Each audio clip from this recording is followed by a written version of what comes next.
នៅក្នុង Facebook ចាថ្ងៃហ្នឹងខ្ញុំមានរឿងមួយចង់និយាយពីរឿងមនុស្ប្រុសម្នាក់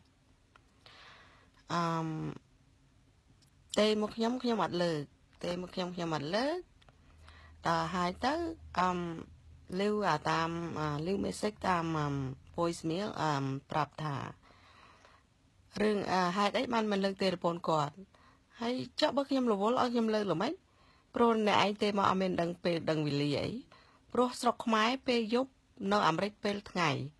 ហើយពេលថ្ងៃខ្ញុំប្រាប់ថាខ្ញុំគេងព្រោះខ្ញុំធ្វើការយប់ទេមកខ្ញុំក៏និយាយទៅវិញតាម message ហ្នឹងខ្ញុំថាព្រោះខ្ញុំធ្វើការយប់ពេលថ្ងៃខ្ញុំគេងខ្ញុំមិនអាចលើកទូរស័ព្ទបានទេសំទោសហើយរួចទៅក៏វានិយាយដាក់ពាក្យមកថាមីកញ្ចាស់ឯងមិនលើកទូរស័ព្ទដោយសារមីកញ្ចាស់ឯងអាឡ័យសវឹងរាល់ថ្ងៃហើយចុះបើអញសវឹងទៅក្បាលអីឯងបើអញសវឹងទៅក្បាលអីឯងហើយខឹងអញព្រោះអញមិនលើកទូរស័ព្ទឯងហៅអញមីកញ្ចាស់តាមការពិតថាញ៉ែអញមិនត្រូវការញ៉ែកូនក្មេងហើយរួចទៅឯងថាអញមីកញ្ចាស់សវឹងរាល់ថ្ងៃបើអញសវឹងរាល់ថ្ងៃអញបានលុយស្អីរ៉ូស៊ីចិញ្ចឹមកូនអញគេបាញ់ត្រូវគ្រាប់មើលអញសួរឯងតិចឥឡូវអញផ្លាក់ឯងចោលឈ្មោះវាអាវុធធីស្អីទេខ្ញុំមកក៏ភ្លេចសេវខ្ញុំក៏ភ្លេចសេវរូបវាទុកឲ្យបងប្អូនមើលវាអ្នកទេមកញ៉ែខ្ញុំមុនសោះឲ្យវាថាឯងមីកញ្ចាស់សវឹងរាល់ថ្ងៃបើអញសវឹងរាល់ថ្ងៃគេបាញ់ឯងទេមកអញធ្វើអីមកអញសួរឯងក្បែរអញទេមកញ៉ែអញធ្វើស្អីមុនដំបូងសិតអូយបងស្អាតបងស្អីចុះអញមិនស្អាតទេអញកញ្ចាស់ក្បាលហើយអញអាយុ50ហើយគេបាញ់ត្រូវគ្រាប់ឲ្យដឹងថាចាស់ឬក្មេងផងក្មេងក៏ដោយចាស់ក៏ដោយបើអញប្រាប់ឯងថានៅស្រុកអាមេរិក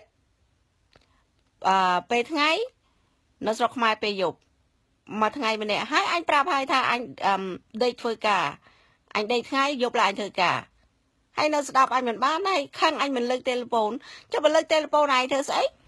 ហើយមានការអីជាមួយអញនោះបើដឹងថាអញមានកញ្ចាស់សវឹងរាល់ថ្ងៃនោះចុះបើអញស្រឹងទៅក្បាលក្តោម៉ែឯងក្ដួយម៉ែឯងយីសុំទោសណាបងប្អូនទាំងអស់គ្នាខ្ញុំគ្រាន់និយាយ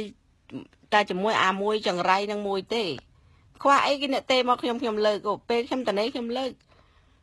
ប៉ុន្តែគេទេមកសួរសុខទុក្ខតាមធម្មតាបងប្អូនធម្មតាមីងមីធម្មតាអ៊ំធម្មតាអីចេះចុះមួយហ្នឹងវាទេមកញ៉ៃខ្ញុំទេមកញ៉ៃឯងមិនលើកហើយឯងមីកញ្ចាស់អញកញ្ចាស់ឲ្យតើអញនឹងតើអញកញ្ចាស់ឲ្យចុះឯងទេមកញ៉ៃមីកញ្ចាស់ទៅស្អីអញឆ្ងល់ឯងដល់ហើយនេះហុយបាក់ចិត្តមែនទេមកក្មេងភ្លើចឹងអូយស្ដាយអត់បានថតរូបវាទុកឲ្យបងប្អូនមើលស្ដាយមែនទេខ្ញុំផ្លាក់វាចោលបាត់ថ្ងៃហ្នឹងប៉ុន្តែគ្រាន់ខ្ញុំថតរូបវីដេអូនេះចង់ឲ្យបងប្អូនមួយចំនួនដឹងថាមនុស្សវាមានអញ្ចឹងណាវាដឹងឯងកញ្ចាស់ហើយវិញ្ញាណឯងហើយវាចេះឯងទៀតសិតតែឯងសវឹងស្រារាល់ថ្ងៃចុះបើអញសវឹងវាទៅក្បាលអីម៉ែឯងអញមានលុយទិញផឹកអញផឹកអីទៅក្បាលម៉ែឯងអីនេះអាចង្រៃនេះចឹងសូមអរគុណណាបងប្អូនapologize សំទោសណា